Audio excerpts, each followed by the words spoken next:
À peine le temps de faire campagne pour Elisabeth Borne ce matin. Je suis très contente de vous rencontrer. Interpellée entre deux stands d'un vide-grenier du Calvados sur les accusations de viol contre Damien Abad, son tout nouveau ministre des Solidarités. Je n'ai pas plus d'éléments que le fait que l'affaire a été classée sans suite.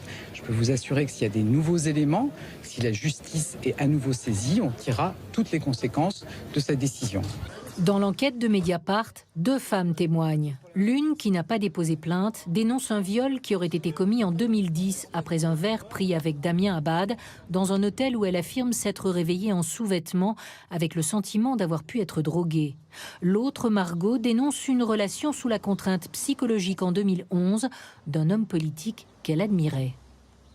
J'ai immédiatement répondu à l'enquêteur de lui faire qu'il passe un examen médical pour qu'un médecin décide s'il a assez d'usage de sa mobilité pour le faire ou pas. Alors, ça n'a pas été fait. Moi, j'ai eu une expertise psychiatrique, lui, il n'a rien eu de médical. Sa plainte, déposée en 2017, sera classée sans suite.